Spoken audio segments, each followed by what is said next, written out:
watch you as you drive. Do you know I'm looking? And I can't help but smile. Do you know how much I love you? You put my favorite song on, I put my feet up, and we just sing along. And I can't help but feeling, just loving this moment. Can we stay here forever? I'm loving this moment. Can we stay here together? If I could stop the time, don't you know that I would? 'Cause I'm just loving. Hello and welcome back to my channel. My name is Anne and this is Postcards from Our Golden Years. I'm so happy to see you again.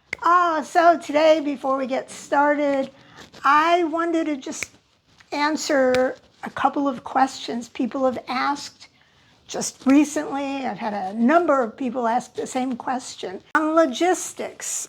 Recently, I've been doing videos to sort of refresh the memory of people who have been watching our videos for years, where we shared how we made the move to France from the United States. We did that, of course, it was in April 2024. So we've now lived here in Nice for over a year and a half. And long before we moved here, I started planning our departure. We started 3 years ahead. And so a number of the videos that I created for the channel, I created as I was doing research when we were living in the United States, trying to figure out, okay, we want to retire from Florida to Nice. How am I going to get us there? Recently I did some videos on first steps for new people who have just found us, so that you don't have to go sorting through my entire library of hundreds of videos looking for that old one that I did back in probably 2023 at this point. And then I did another video recently on how to get your stuff to France. Well, now that people have had an opportunity to watch those two videos, they have come back to me, and others as well, and said, okay, that's all well and good. Okay, you told us how to get a visa, you told us how to get our stuff to France. Now, how do I put it all together? The timing is just, it's gonna make my head explode. Okay, logistics, that's the thing. How do you make it all happen so that you're not like in the middle of trying to do this, and then you have to do this, and then you can't figure out how to get that, and you have to be on the plane by this time, and 10 days before you have to get the dog to the vet, and blah, blah, blah, blah, blah, blah, blah. Okay, let me explain how we did it. Okay, so let's say you've got a dog, and I'm gonna back up that far in advance because for us, or for me anyway, since I was doing most of the work, I started dealing with the issue of getting our dog to France a year before. And it's not that we had to fill out paperwork or anything before, but I had to start talking to our vet. In order to move your pet to Europe, to France in particular, because each country has their own requirements on what needs to happen to bring your pet here to live. So for France, in order to move your dog here, exactly 10 days before your dog's little paws are going to touch French earth, you have to bring your dog to the vet for a full examination. The vet will check to make sure that the chip that your pet has is reading. And of course, it has to be the international chip. It can't be a US only chip. And if you watch my prior video, and in this case I'm going to tell you, go back to that video because I went into detailed, step-by-step, how to get your dog here. So a year before, I went to make sure, first of all, that I was working with a vet who had experience doing the paperwork to get a pet to France. And the vets have to be USDA approved in the United States. That means they have to be certified. They have to have done this before. And they have to know the forms that have to be processed. They have to know the timing. You should pick a vet that has done this quite a few times, because anything can go wrong once the paperwork leaves the vet's office. So a year before it was going to be the day that we move, I went to the vet and I said, here's what's happening with our dog. And I made it a part of the conversation when I brought our dog for her physical. I think she was due for some shots. And so in combination with that visit, I said to the vet, we are moving to France next year. Are you certified? Have you done this before? Okay. What are the steps? Your vet should tell you what the steps are if they are knowledgeable and have done this before. And she said to me, she said, you're going to have to make an appointment with us for 10 days before she's going to arrive in France. And the vet said, you don't have to make the appointment now, but maybe 6 months ahead. Just get an appointment on our calendar because you don't want to miss that date. So that was one of the very first things that we did as far as logistics in making things happen. So talked to the vet. We got on her at 6 months ahead. I contacted the office, put our little dog Bella on her calendar for an appointment for that USDA checkup. And then the vet, of course, did all of the other things that are explained in that other video. So be sure to watch that other video for the specifics. I don't want to take the time now. Okay, so that was the first thing. So then another thing that we did a long time ahead of time was I started 3 months ahead in trying to figure out what we were taking and what we were leaving.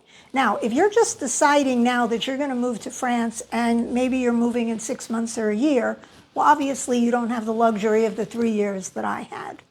So the first thing you need to do, obviously, is figure out what you're going to bring and what you're not going to bring. We had already decided we were not bringing any furniture. At the last minute, I decided to bring a lingerie chest that I tried to sell, didn't want to give away, and really determined I could actually use here in the bedroom here in France. So I started selling things probably, well, I would say by 2 years before we were moving. That's when I started actually listing things, and I started with small things, household things that we weren't using. Maybe DVD players. We did a garage sale early on with a bunch of stuff in the garage and miscellaneous household stuff that we hadn't used in a long time, just to let's just start moving some things out.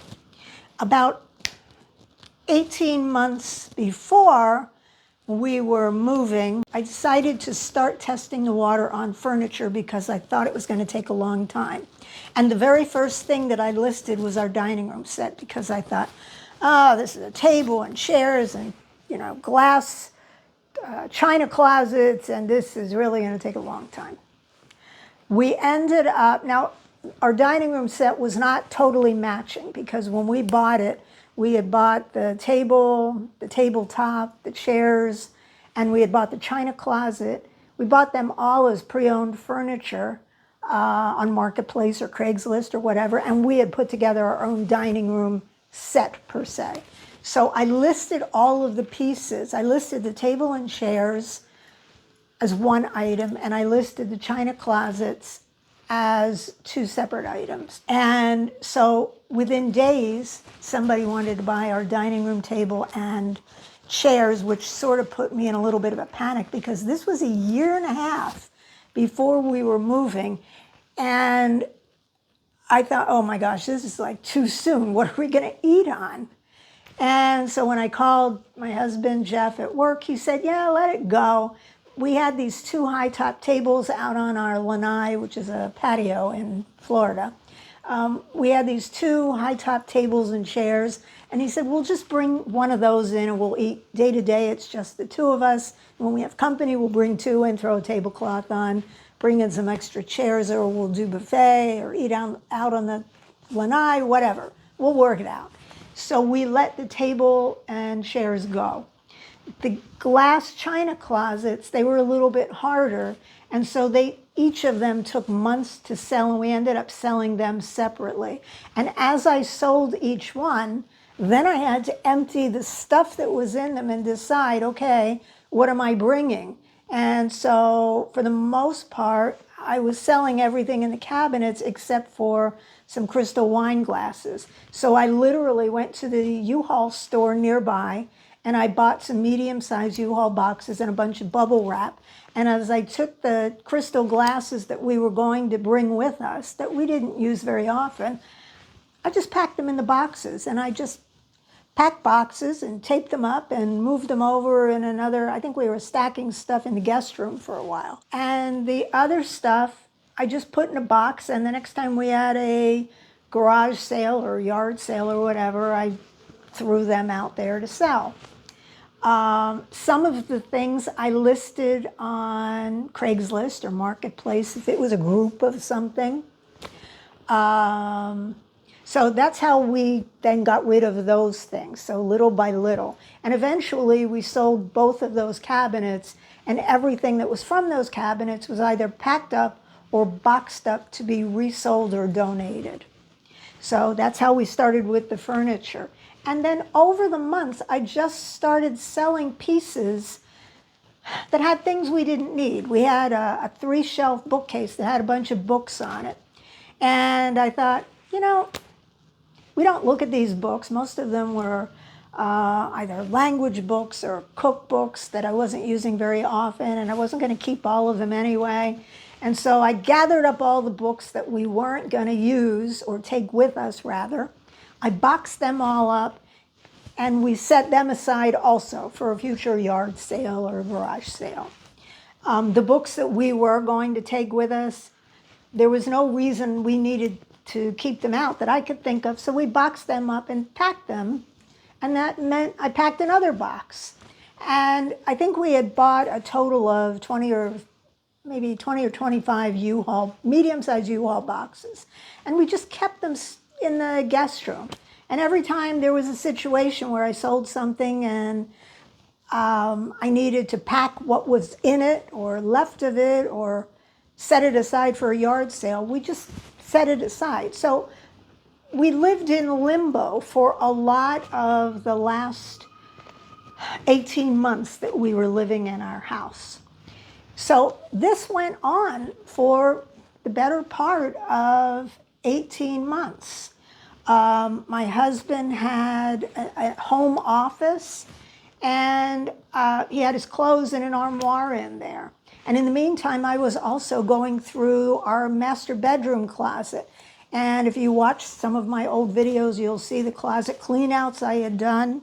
And as I made room in, I was using the master bedroom big walk-in closet. My husband had been nice enough to give it all to me, and he was keeping his things in the closet in his office, and there was also an additional armoire that was sitting in there. So when we sold the armoire that was in his office, we moved the clothes that were in his office to the master bedroom closet, which by this time I had made some space for his stuff in. And so we moved that stuff over and we sold that piece of furniture. Once I knew that we weren't going to have company for quite a while, well, we sold the dresser and the nightstands. And they all matched. There was a set of white wicker dresser, mirror, nightstands. We sold those things, but we kept the bed. And I believe he had come to visit us for Christmas, the Christmas right before we moved. We moved in April. So the Christmas before we moved, he was there.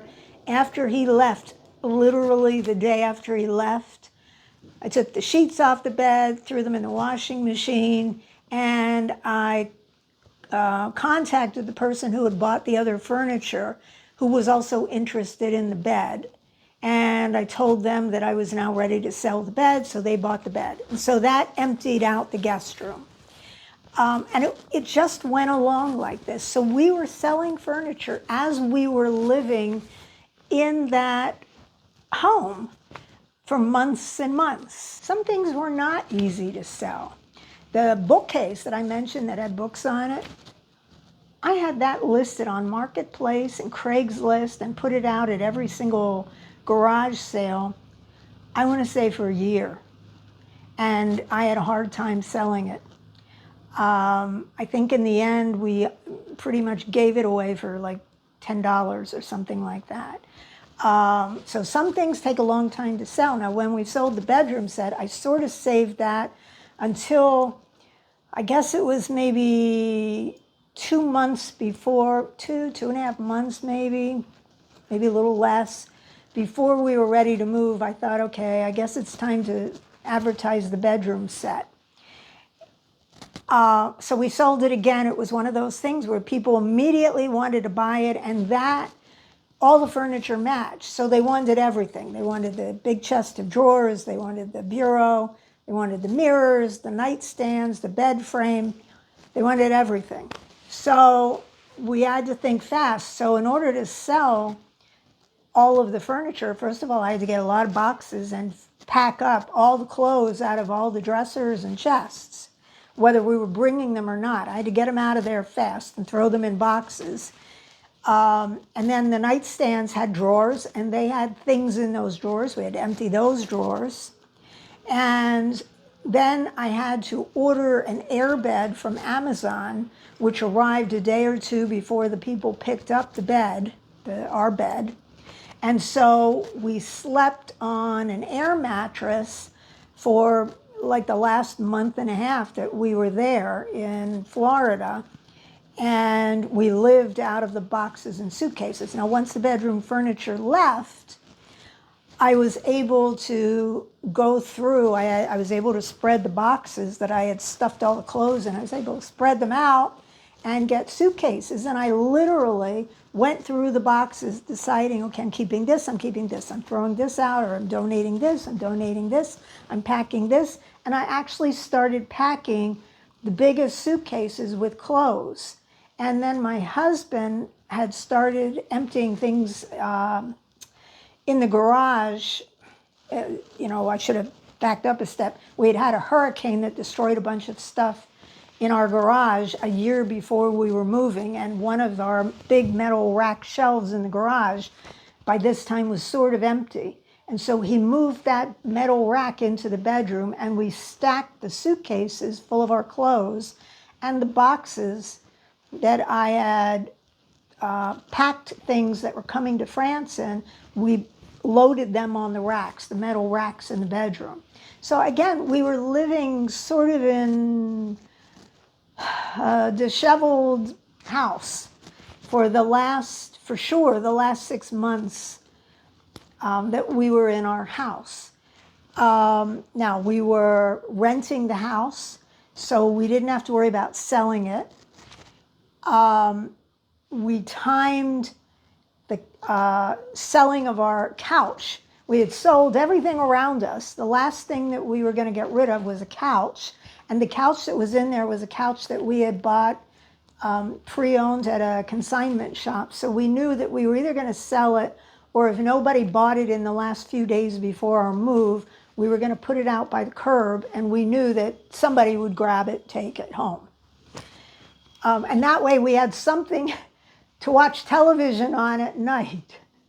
So again, by the time we got very close to the end, we had the airbed we were sleeping on in the bedroom because bedroom furniture was gone. We had the boxes and suitcases that were in the bedroom, either getting ready for the mover to pick up at the end of the month before we left, or suitcases that were coming with us. And the sofa to watch television, and the television that was in our living room, we actually advertised that for sale. I guess about a month, about a month before we left, we started listing that for sale on Marketplace and Craigslist. And we figured that if we didn't sell it by the time we were leaving, we would just donate it to this charity that had a thrift store. And so it didn't matter to us, you know, whether that we made money on that or not. So we ended up, by the time it came to moving day, all around us were just literally boxes for the movers that the movers were going to pick up. And we were moving the first week of April. So the movers were scheduled for the week before we moved. And they came and they picked up all the boxes we had packed by this time. We had suitcases that were packed. And we applied for our visa 3 months before our move. So right after we applied for our visa, we started searching for an apartment here in France. And we didn't come to France to do it. We did it all online we were working with Adrian Leeds Group's agents, and we did it all online by WhatsApp video call. We did walkthroughs by video call. So what did we use to apply for our visa? We found a short-term rental. We found somebody who was willing to give us a lease for their apartment. It was an apartment they owned, a private person owned the apartment. They gave us a 3-month lease so that we could rent their apartment for the first 90 days in case when we got to France we didn't have an apartment. We hadn't found an apartment by then. Our intention was not to really live in that apartment, but we needed to have an address and a guaranteed reservation to get our visa. So it was a real lease that we signed, and in fact, we were going to use that lease if we couldn't find an apartment by the time we moved. So we applied for the visa using the lease for the 3-month rental. Right after we applied online for our visa, using the address for that apartment, we started looking for an apartment to rent here in Nice. And we used Adrian Leeds Group to help us find the apartment, looking from the United States, using WhatsApp video, walkthroughs with the agent in real time. And we found the apartment before we actually moved to Nice. So meanwhile, we had sent in the application with the address that was on that lease, the rental lease, for the 3-month rental. When we went for our in-person appointment, we turned in a copy of that lease for the 3-month rental. And then, before we actually received our visas back, we found the apartment in France, started paying rent on that apartment, and once we had signed the lease on that apartment, we contacted the owner for the 3-month lease, and they were agreeable. We tore up the lease. So that was out of the picture. So we already knew by the time the movers came to pick up our boxes, we had an address for them, because by this time we had found the apartment in Nice. We were already paying rent on it. Once we had our long stay visa and our passports returned to us, before we moved, a month before we moved, we flew to Nice with a load of suitcases that we had packed. And this was from the bedroom, you know, where we were packing things I had to get out of the dressers. So we had the first load of stuff, and it was stuff like clothes for a season, the season that was going to change. I mean, in Florida, it was winter time when this was going on. We were going to arrive in Nice in spring, in early April, and we were going to need clothes to cover us from April until July, when our boxes arrived with the mover. So that first load of stuff that we brought over a month before we moved was stuff that we just wanted to bring here and leave here in the apartment. It was also, I brought my designer handbags and shoes in that first load so that I didn't have to worry about them on moving day, or I didn't want to give them to the mover. I wanted to bring them in carry-on bags, and I explained this all in the last video that I did on how we got our stuff here. So we brought that first load to Nice and just left it here for the month. It was locked up, everything put away, locked safely or securely away. We had no concerns. So now at the tail end, we had cars to get rid of. We're living in limbo and furniture. And this is, I guess, the part that a lot of people were questioning. Yeah, but how did you like figure out what you were going to do? Like, where did you go? I mean, did you have to go to to a hotel? What happened?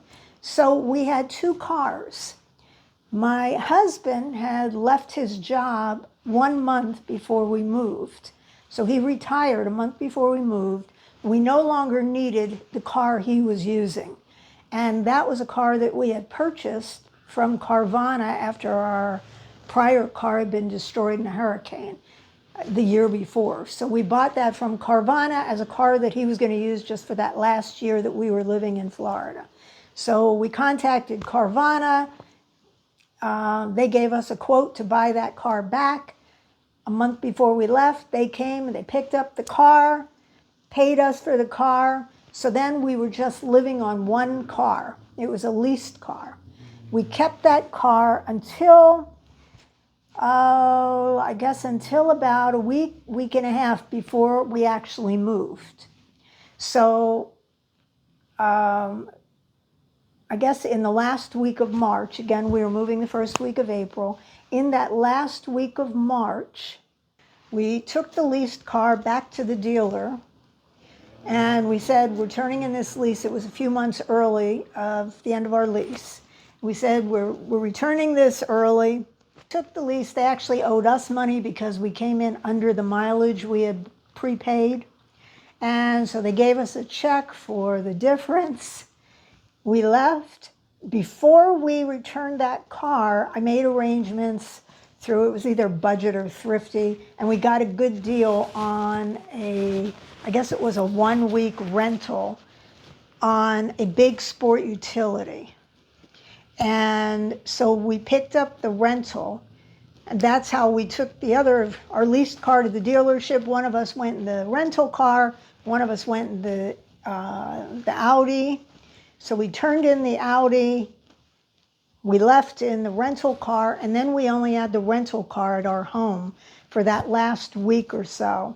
And then Jeff, my husband, used that rental car for the last of the stuff that had to be taken over to this charity that had the thrift store, and he just went carload after carload after carload of stuff that we were donating there. And he basically finished cleaning out the garage in those last few days. He was literally cleaning out the garage on the very last day that we were getting ready to drive to Miami. Okay, so now how did we time all of that? So I've already told you, we sold the 1 car a month ahead. So we lived with 1 car left. We turned in the leased car, and we're using a rental car in that last week. The lease or the rental, the lease on our home that we were living in ended at the end of March. So we had to be out of there by the end of March. We had an issue with the dog's paperwork not coming back from the USDA fast enough. It was supposed to go out. When you do that paperwork for USDA, your vet has to complete it, overnight it to the USDA. They have to take it around their place, stamp it in multiple places, and then overnight it back. Somehow on a Friday, the person who was supposed to overnight it back forgot to ship it. So it didn't go in the mail until the Monday. So we had to quickly call our landlord, see if we could extend our lease for, I think we extended the lease for 2 or 3 days while we were waiting over that weekend. I think we were supposed to leave on the Friday. We got them to extend the lease. So 2 days into April, so that the USDA could messenger at this point on that Monday. The USDA had to messenger our paperwork to our vet so that we could pick it up that Monday late afternoon when it arrived. Or actually, I don't even think it got there until evening, and the vet stayed there. I think it got there at like 7 o'clock at night. So we had the paperwork on that Monday. By this time, everything in the house was gone. I guess it was around 2 or 3 days before the end of our lease, the movers showed up. Then we packed our suitcases because our ultimate plan was to go to Miami and stay in Miami for a few days at the beginning of April. I think we were going to stay in Miami from March 31st until April 3rd when our flight was happening. So because the dog's papers were late, we had to delay our hotel reservation in Miami. We had to extend our lease with the landlord, get the dog's papers. Then everything in the house was emptied. So on April 1st, I had 2 ladies who cleaned for us. They showed up first thing in the morning to give our house a good cleaning so that we could hand over the keys to the landlord, and the house was immaculate. This is how we orchestrated getting there. And then we stayed in a hotel room that was not too far from the airport in Miami for the last couple of days before our flight. And we used the sport utility rental. That was the car we used. And when we had reserved the rental, we reserved it to pick it up in Florida where we were living and drop it off at the Miami airport. So that's how we got around without our own cars. So what you need to do when you are planning this move and you get to the nitty-gritty, okay, it's time to actually start doing stuff, get yourself a spreadsheet, either online, do an Excel spreadsheet, or do it by hand if you're not great with computers, and make a list of everything you have to do, from going to the mail, from talking to your vet a year out or 6 months out to confirm they're USDA approved, and maybe do it by month, a spreadsheet. Okay, 6 months ahead, do this. 3 months ahead, do this. 1 month ahead, do this, and have your list of things. Now, in our list, things that I didn't mention so far, one day in that last 7 days that we were in Florida, one day we went to the Social Security office and we went there to do the paperwork to stop our Part B Medicare deductions effective on the month following our move month. So we went there and asked them to stop our deductions effective on May 1st. We were moving in April. So just in case we needed to use our Medicare supplemental plan in those 4 days of April that we were still there, we needed to make sure that was still in effect. So we did the paperwork in person at Social Security. Now with all the closures of Social Security offices and offices that don't even accept walk-ins or visitors anymore, I'm not sure how you do that.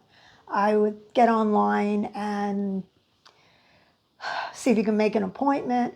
I've heard some people are doing a form online and mailing it to Social Security to drop that Part B payment.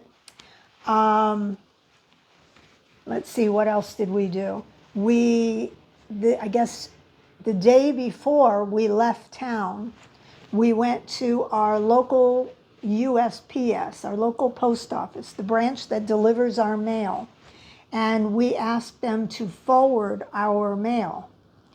And so in order to forward mail internationally, you have to do the request in person. You can't go online to do it. You have to specifically ask for the postmaster, and the postmaster will give you a form, and you put in all the information. They're also going to ask for identification. So we showed them our passports and we showed them our driver's license. I don't know if one would have been fine without the other. For sure they wanted to see the driver's license because they wanted proof that you really lived at that address that you were asking them to forward mail from. So we put in the forwarding order. It didn't cost anything, but he had to manually enter it because the system automatically won't take a mail forwarding order from the U.S. to outside the U.S. So we had to manually do that, and again, through the postmaster. And then they started forwarding mail once we got here. I think we had it effective the following day, but it took quite a while before we started receiving mail, and we didn't receive a lot of mail in general anyway because we did all of our banking and bill paying online. So most of the mail that we received was junk mail, and the post office doesn't forward junk mail or magazines. So make sure to add forwarding your mail to your list. Make sure adding, if you're going to drop your Medicare Part B, make sure add that, figuring out how you're going to do that now in the state of things. Well, of course, we had to give notice to our landlord. We gave that notice. I think we gave the landlord 60 days notice in writing. So make sure you give your landlord notice in writing. And so that was on our checklist as well. So that's logistically how it all works out. You just have to be very organized and know all the things you have to do. And at the very end, have something like sell the furniture around you if you're not bringing it with you and you want to sell it. And have solutions for, okay, what am I going to do if I sell the dining room table? What am I going to eat on? Or what am I going to do if I sell my bed? What am I going to sleep on? Some people have sleeping bags and they just sleep on sleeping bags for, however long. Some people just go to a hotel for the last few days, and technically that's what we did. Once we had to be out of our rental home, we got out of there and we went to Miami, and we just hung out in Miami for a couple of days until we dropped off the rental car and took our flight to France. You got to be great at details. And with my human resources background, I spent over 25 years in human resources, senior management. So details were what I was all about. And that's why a lot of you comment on how detailed a lot of my videos are. That's why they're so detailed, because this is my mentality, having spent so many years working with details. Details are important.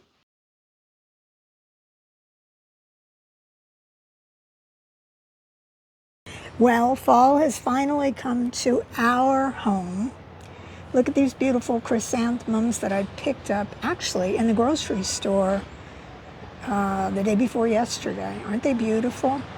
$3.99 for this whole pot. So I had been putting off buying chrysanthemums. I was going to buy them, but I wanted to wait until I saw them in the market, in the flower market in Old Town or someplace. And there were more of them, so there was more of a selection. And then I was talking to somebody, and they told me that chrysanthemums in France are traditionally flowers that you put on grave sites. They're for people in mourning. And they don't have the same meaning in the fall as chrysanthemums did in the United States, when we all put the pumpkins out on our front steps or outside in our gardens and get a few baskets of chrysanthemums. Not here in France.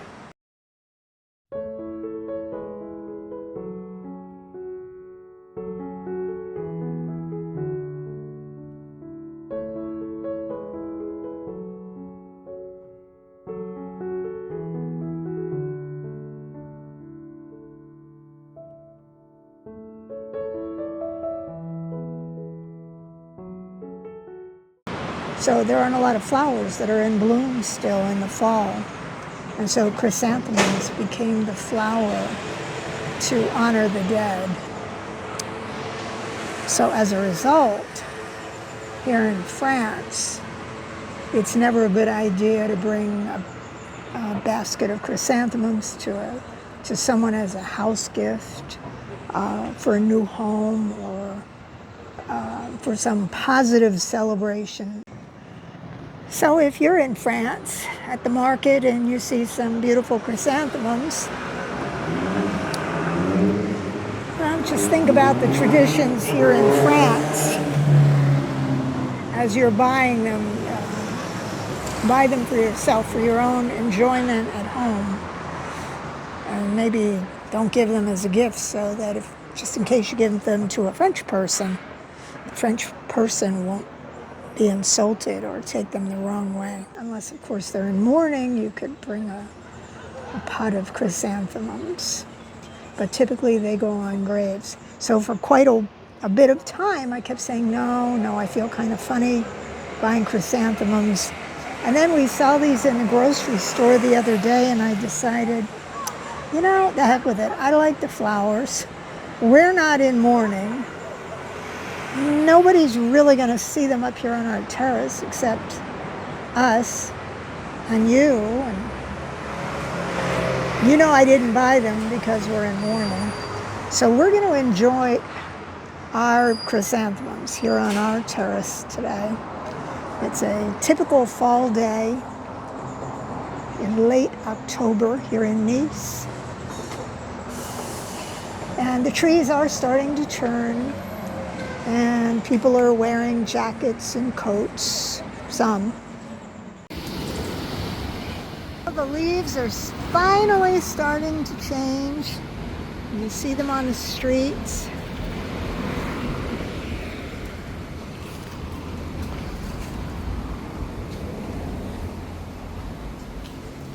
Now it's finally starting to look like fall.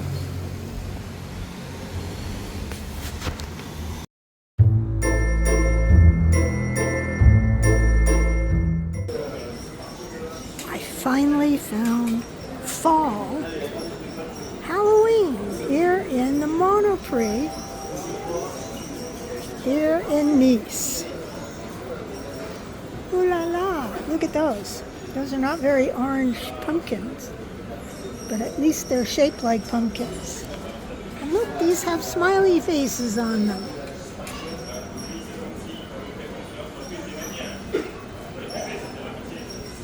Okay, I guess autumn's here.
So we're out on Halloween night, just having a little bite to eat.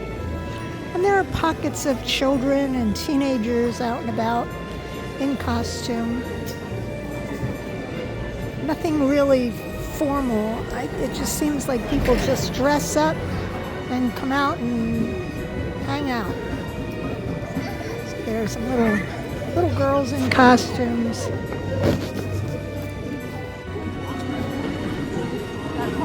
Big girls in costumes. Nice family. Here's a pocket of people out here.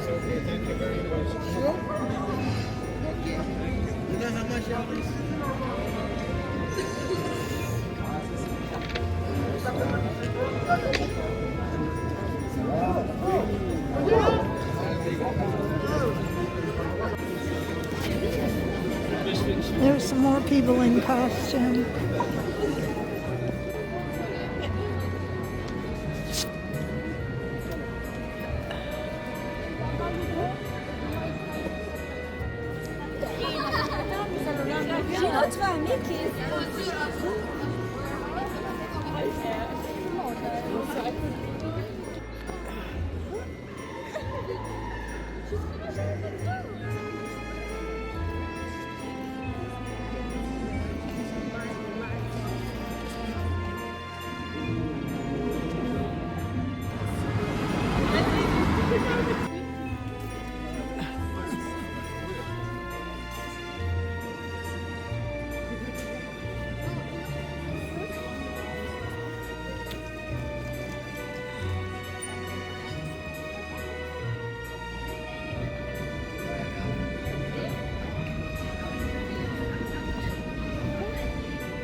Oh my gosh. And on the other side of the store, it's starting to look like Christmas. It's beginning to look a lot like Christmas everywhere I go. Look at that. And it's the middle of October. But here we are.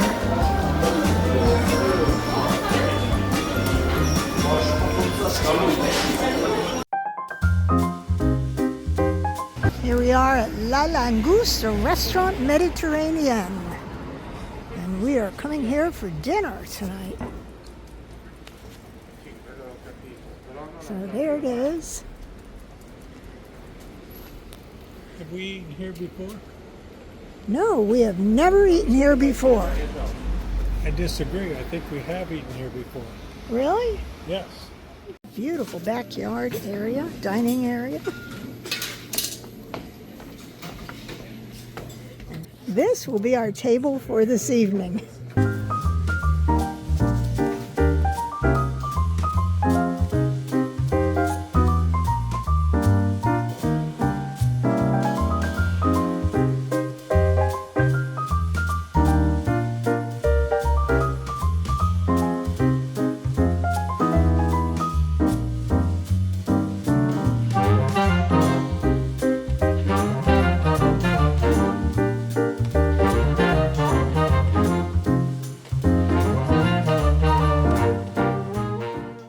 I am having flambe, although I don't see any flambe gambas. And this is a Parmesan risotto.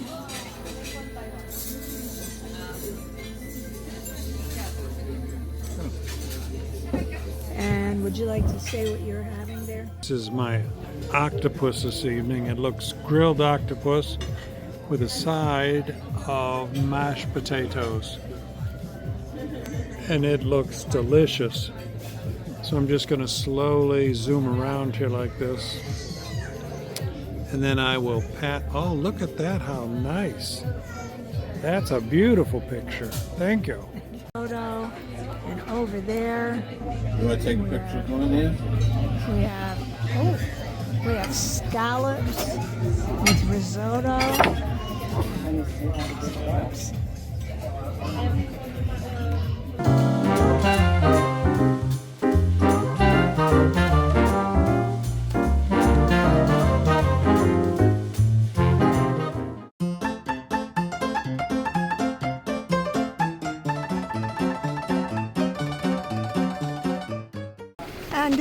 restaurant.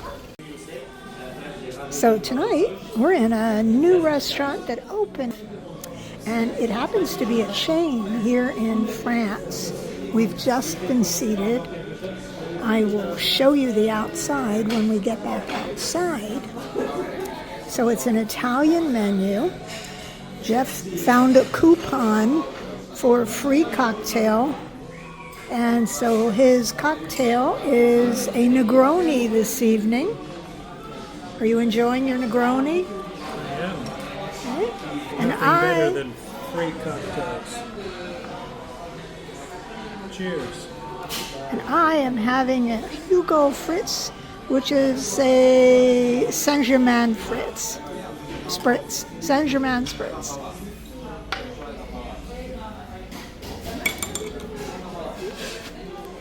Okay.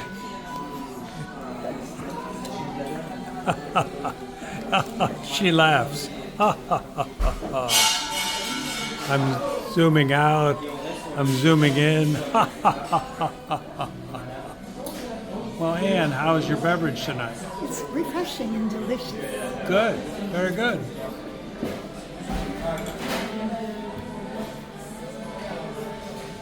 So behind you on the wall, there's quite an interesting painting of a large shorebird. And then way up at the sky is a skylight. And during the day, that probably makes a lot of light come in here. But at nighttime, it's a little romantic back here. Basement to make out. And there is a peacock on the wall. Yes, there is. And what are you calling this, Jeff? It reminds me of when I was in high school in Ohio, and we used to go down in the basement and we'd kiss and make out in high school in the basement. And so This is like the back romantic room, much softer lighting, much more romantic. And up in the other part is like where Mom and Dad would sit, and I'd be down here with whoever it was. I see. So you have this thing about eating in basements. We're really not in a basement. We're just maybe 4 or 5 steps down into a lower dining room. We went to another restaurant back at the end of September where it was supposed to be exciting to sit in the wine cellar area, and you thought it was like having dinner at Uncle Ben's or something. And now here we are in another basement. Excellent.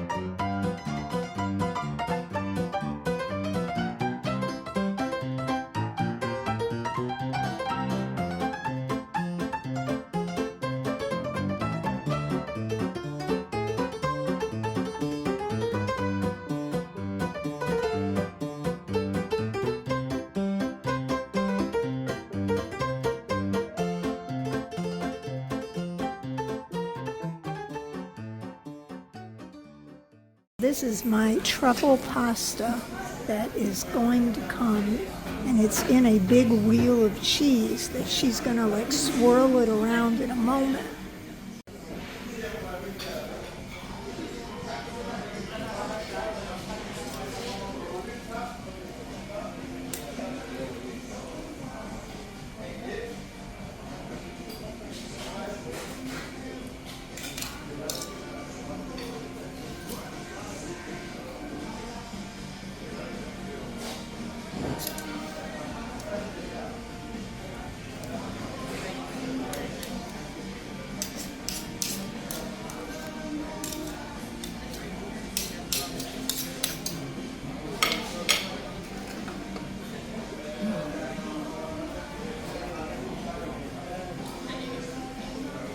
And now she's grating truffles on top.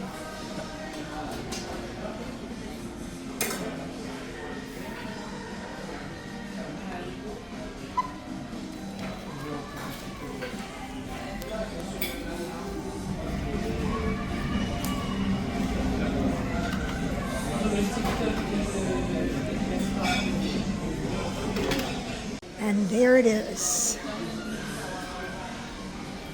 Bon appetit, Jeff. Jeff's golden bread with cheese and garlic and basil oil. Bon appetit. It was delicious. That's Jeff finishing my pasta. I got full. So when you get to the bottom of your plate, there's a message. This one says, "See sex in burrata." And the other one says,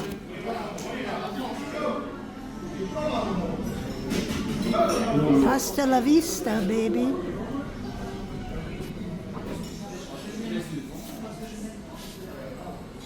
You can tell we didn't like dinner, right? And so here's our check.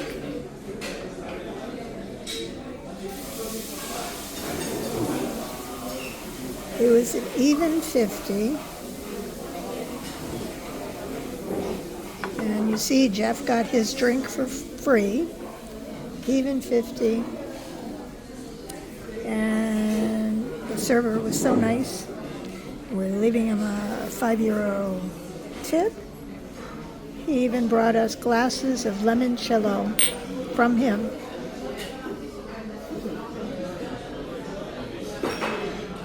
Chin chin. So there is where they make all the pizzas, right? The pizza oven right there. And it's a very bright dining room upstairs. So if you're in central Nice, right past the bus stop. So we definitely recommend going to this place. Not very expensive. I mean, granted, Jeff had a free drink. Mine was paid, but the drinks were $12 for a cocktail. And I thought the meal was delicious and reasonably priced.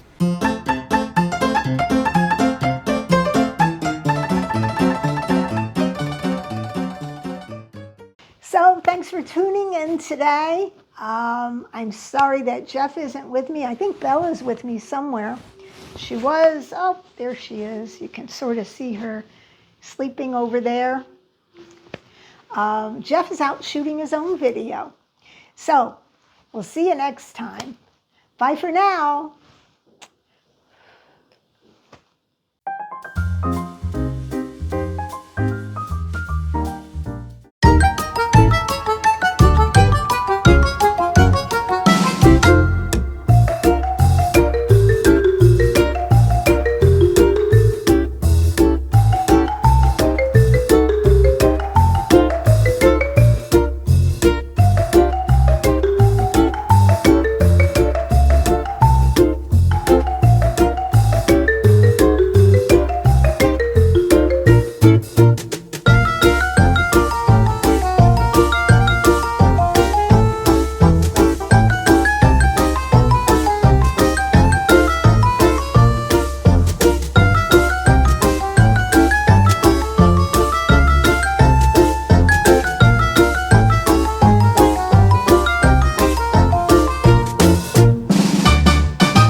Just loving this moment. Can we stay here forever? I'm loving this moment. Can we stay here together? If I could stop the